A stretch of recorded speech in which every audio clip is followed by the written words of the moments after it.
ഈ വൈകാരികത മനുഷ്യന്റെ ഔറത്ത് കാണുന്ന രീതിയിൽ വ്യഭിചാരത്തിന്റെ സീനുകൾ മനുഷ്യന്മാർ കാണുന്നത് ഒരു തരം അഡിക്ഷൻ ആണെന്നാണ്. അത് തലയിലേക്ക് കയറിക്കഴിഞ്ഞാൽ മദ്യപിക്കുന്ന ഒരു മനുഷ്യന്റെ ബ്രെയിൻ സെല്ലുകൾക്ക് എന്ത് തകരാറ് വരുമോ അതേ തകരാറ് നിരന്തരമായി ഈ അനാവശ്യമായ ഫിലിമുകൾ കാണുന്ന ആണിനും പെണ്ണിനും തലച്ചോറിന്റെ ഒരു ഭാഗം. അത് അബ്ദുദായിമുൽ കഹീലിന്റെ kahil7.com അദ്ദേഹത്തിന്റെ ഒരു വെബ്സൈറ്റ് ഉണ്ട്, അറബിയിലും ഇംഗ്ലീഷിലും കാണും. അദ്ദേഹം അതിന്റെ പിക്ചറൊക്കെ വെച്ച് കാണിച്ചിട്ടുണ്ട്. മനുഷ്യന്റെ ബ്രെയിൻ തകരാറിലാവുക, അവിടുത്തെ ബ്രെയിൻ സെല്ലുകൾ നശിച്ചു പോവുക. ഇത് അള്ളാഹു ചെയ്യുന്നൊരു ശിക്ഷയാണ്, ഹറാമിലേക്ക് ഇങ്ങനെ നോക്കിയിട്ടേ. അപ്പൊ മനുഷ്യന് ഇങ്ങനെ അഡിക്ഷൻ വന്നു പോകുന്ന മനുഷ്യൻ അറിയണില്ലത് കുട്ടിയാണോ വലിയ ഉമ്മയാണോ പെങ്ങളാണോ. ഞാൻ എന്താ മനുഷ്യൻ മൃഗമായിട്ട് മാറില്ലേ? കണ്ണുകളെ സൂക്ഷിക്കാത്തവർക്ക് എങ്ങനെ ശരീരത്തെ സൂക്ഷിക്കാൻ പറ്റും? മൊബൈൽ ഫോണുകളും നമ്മുടെ കമ്പ്യൂട്ടറും നമ്മുടെ ഇന്റർനെറ്റ് സംവിധാനങ്ങളും നമ്മുടെ സോഷ്യൽ മീഡിയകളും നമ്മുടെ TV ചാനലുകളും സീരിയലുകളും ഇതൊക്കെ മനുഷ്യനെ വ്യഭിചരിപ്പിക്കാൻ പഠിപ്പിച്ചുകൊണ്ടിരിക്കുക. ഇതിങ്ങനെ നിരന്തരമായി ബൊംബാർഡ്മെന്റ് തലയിലേക്ക് ഇങ്ങനെ വന്നുകൊണ്ടിരിക്കുമ്പോൾ ഈ മനുഷ്യൻ റോഡിലൂടെ നടക്കുന്ന ഏത് പെണ്ണുങ്ങളെ കണ്ടാലും അവന് വ്യഭിചാരം ഓർമ്മ വരികയാണ്, ആക്രമണം തോന്നുകയാണ്. ഒരു കുഞ്ഞിന്റെ ഔറത്ത് കാണുമ്പോഴേക്കും വൈകാരികത തോന്നുകയാണ്, നോക്കാൻ പാടില്ലെന്നാണ്. നബി തങ്ങൾ പറയാൻ, നീ ഒരു പുരുഷനോട് പറയാ, നിന്റെ കാലിന്റെ തുട നീ കാണിച്ചു കൊടുക്കരുത്. മരിച്ചതോ ജീവിച്ചതോ ആയ ഒരു മനുഷ്യന്റെ കാൽ തുടയിലേക്ക് നീ നോക്കരുത്. പുരുഷനോട് പറയാം. പെണ്ണിനെ സംബന്ധിച്ചുള്ള ഒരു ശരീരം മുഴുവനും ഔറത്താണ്. ഒരു പുരുഷന്റെ കാലിന്റെ തുട കാണരുത്. ബാത്റൂമിൽ മനസ്സിലാക്കുക, കുളിക്കാൻ പോയിട്ട് ഇന്നർ വെയർ ഇട്ടിട്ട് റൂമിലൂടെ നടന്ന് പാൻറിടാൻ നടക്കുന്ന മനുഷ്യന്മാരെ മനസ്സിലാക്കുക, കാലിന്റെ മുകളിൽ മുട്ടിന്റെ മുകളിലേക്ക് കാണിക്കൽ ഹറാമാണ്. ഒരു മനുഷ്യൻ കാണിച്ചു നടക്കാൻ നോക്കാൻ പാടില്ല. ജീവിച്ചിരിക്കുന്നവനോ മരിച്ചവനോ ആയ മനുഷ്യന്റെ കാലിന്റെ തുടയിലേക്ക് നീ നോക്കരുതെന്ന് പരിശുദ്ധ റസൂലുള്ളാഹി. ഒന്നുമല്ല നമ്മളെ മനുഷ്യരെ അള്ളാഹു ആ രീതിയിലാണ് നമ്മളെ പഠിച്ചത്. ഒരു വൈകാരികത തോന്നിയേക്കും. ഈ തോന്നൽ വരാതിരിക്കണമെങ്കിൽ കണ്ണ് കൺട്രോൾ ചെയ്യണം.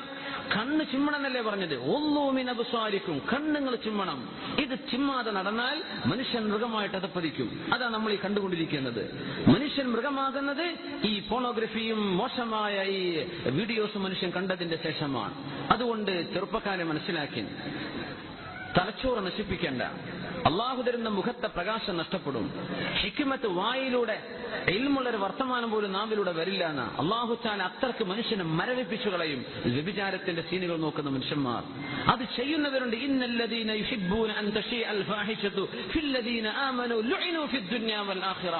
സത്യവിശ്വാസികളും വിശ്വാസിനികളും തോന്നിവാസമുള്ള വീഡിയോകളും പിക്ചറുകളും കാണണമെന്ന് ആഗ്രഹിച്ച് പോസ്റ്റ് ചെയ്യുന്ന ആളുകൾ ലുഇനൂ ഫിദ്ദുനിയാ വൽ ആഖിറ, ദുനിയാവിലും ആഖിറത്തിലും അവർ ശപിക്കപ്പെട്ടവരാണെന്ന് പരിശുദ്ധ ഖുർആൻ.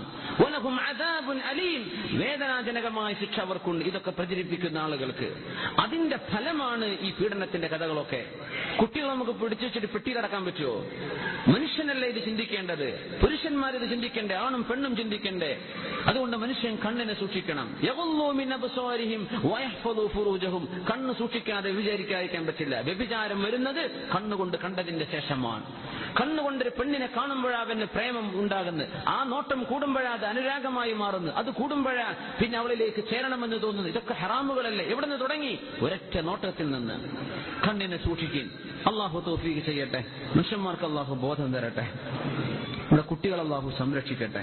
പെണ്ണുങ്ങൾ മോശപ്പെട്ട വസ്ത്രമിട്ട് നടക്കരുത്. പെണ്ണുങ്ങൾ വസ്ത്രധാരണം ശ്രദ്ധിക്കണം. പെണ്ണെ, നിന്റെ വസ്ത്രവും നിന്റെ അലങ്കാരവും നിന്റെ ഭംഗിയും നിന്റെ സുഗന്ധവും ആസ്വദിക്കേണ്ടത് നിന്റെ ഭർത്താവാണ്, അത് നാട്ടുകാർക്കുള്ളതല്ല.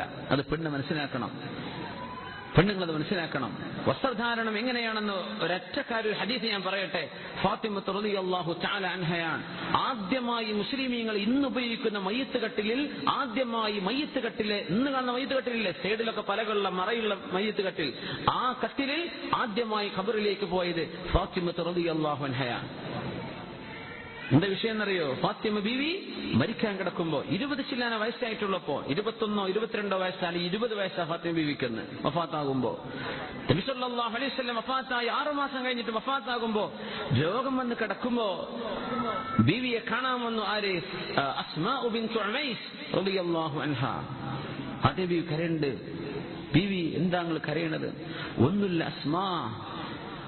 അസ്മാ, ഞാൻ കരയുന്നത് അസ്മാഉ ബിൻതു ഉമൈസ്, ഞാൻ കരയണത്, ഞാൻ മരിച്ചാൽ എന്റെ കഫംപുട, എന്റെ മയ്യത്ത് നിങ്ങൾ തുണിയിൽ പൊതിയൂലേ? അങ്ങനെ നിങ്ങൾ ഇന്നത്തെ മയ്യത്ത് കട്ടിൽ അന്ന് ഒരു പലകയാണ്, ആ പലകയിലാണ് മയ്യത്തിനെ കടത്തുക. നിങ്ങൾ അങ്ങനെ എന്നെ കൊണ്ടുപോയാൽ ഒരു വീതി കുറഞ്ഞ മയ്യത്ത് കട്ടിലിൽ ഒരു പലകയിൽ നിങ്ങൾ ഒരു സഫഹ അങ്ങനെ പറയാം, ഒരു മരത്തിന്റെ പലക, അതിൽ മയ്യത്തിനെ കടത്തിയിട്ടാ കൊണ്ടുപോകൽ.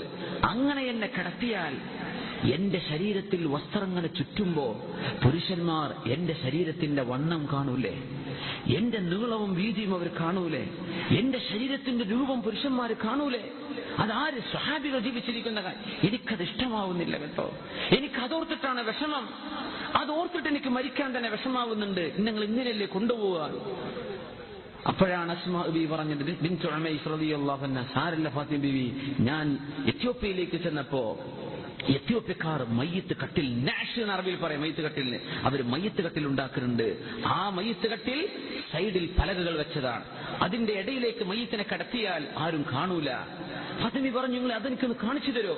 നേരെ പോയിട്ട് ഈ തപ്പനയുടെ പലകകൾ കൊണ്ടുവന്നു, എന്നിട്ട് വെച്ച് കാണിച്ചു കൊടുത്തു. ഇങ്ങനെ ആയിരിക്കും ഫാത്തിമ ബീവി നിങ്ങളുടെ മയ്യത്ത് കട്ടിൽ നിങ്ങൾ ഉണ്ടാക്കുന്നത്, മതിയോ എന്ന് ചോദിച്ചു. ആയിക്കോട്ടെ, എന്നെ അങ്ങനെ നിങ്ങൾ കടത്തിയാൽ മതി. അവിടെ ഫാത്തിമ ബീവി പുഞ്ചിരിച്ചു.